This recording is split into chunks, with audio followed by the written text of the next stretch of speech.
এই হচ্ছে মায়ের হাতের মজাদার শীতের লোভনীয় একটা রেসিপি। কি হতে পারে বলেন? বাঁধাকপির রোল। দেখতেও যতটা সুন্দর, খেতেও পুরা দুর্দান্ত, পুরাই অসাধারণ। ও মা, কি হলো মা? এই দেখো একটা বাঁধাকপি নিয়ে আসলাম। হ্যাঁ, কি করব বাঁধাকপির? এই বাঁধাকপি রোজ রোজ বাঁধাকপির তরকারি খেতে আর ভালো লাগছে না। হ্যাঁ, বাঁধাকপির একটা মজাদার রেসিপি বানিয়ে দিয়ে দিন আজকে। কি রেসিপি বলো আমাকে, বানিয়ে দেবো। বাঁধাকপির রোল বানিয়ে দিও। আচ্ছা, তুমি ঘরে থাকো, আমি বানিয়ে দেবো। ঠিক আছে। এবার গরম পানিতে বাঁধাকপিটা ভাপ দিয়ে নেবো।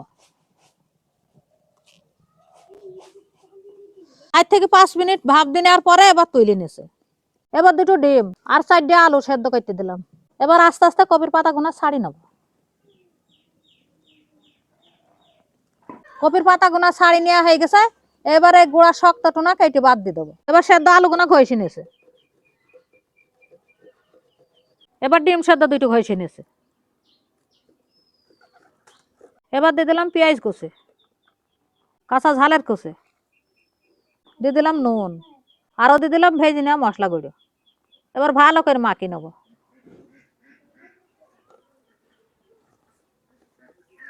পুর তৈরি করে নেওয়া হয়ে গেছে। এবার একটু হাতে তেল মাখি এরম করে লম্বা গোল গোল করে নেব। এই যে এইভাবে গোল করে নিতে হবে। পাতার ওপরে এবার পুরটা দিয়ে দিলাম। এবার জড়ি নেব এইভাবে। এবার এইভাবে এইভাবে এবার এইভাবে ঘুরে গোল করে জড়ি নেব। সবগুলো জড়ি নেওয়া হয়ে গেছে। এবার টোস্ট বিস্কুট গুঁড়ি করে নিয়েছে।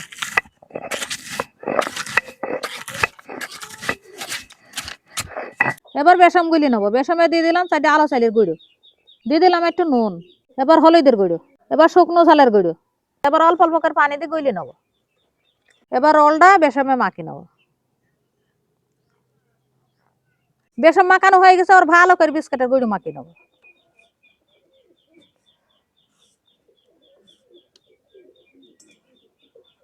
বিস্কুটের গুঁড়ো মাখানো হয়ে গেছে।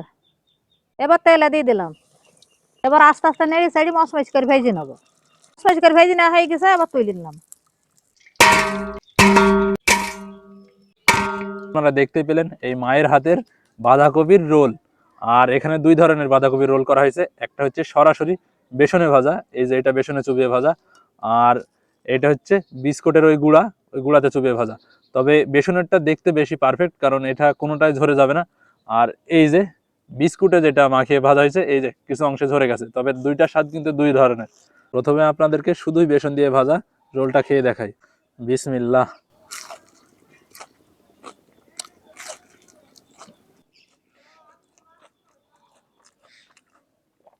পুরাই অসাধারণ হয়েছে, খেতে দুর্দান্ত। এই যে ভিতরে যে পুরটা দেওয়া আছে ডিম দিয়ে আলু দিয়ে, এটা আপনারা চাইলে কিন্তু মাংস দিয়েও বানাতে পারেন, খেতে অসাধারণ। এবার বিস্কুটে মাখিয়ে ভাজা রোলটা আপনাদেরকে খেয়ে দেখাই।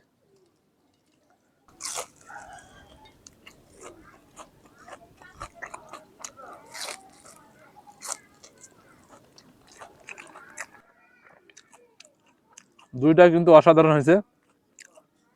এটার স্বাদটা একটু ভিন্ন, মানে বিস্কুটের গুঁড়া দেওয়া হয়েছে যার কারণে একটু মিষ্টি ফ্লেভার আছে এই উপরের আবরণটাতে। তাছাড়া সেমি বলা যায়। তবে আমার মনে হয় ভাজার ক্ষেত্রে বিস্কুটের চাইতে কিন্তু এটা ভাজার পদ্ধতিটা সহজ।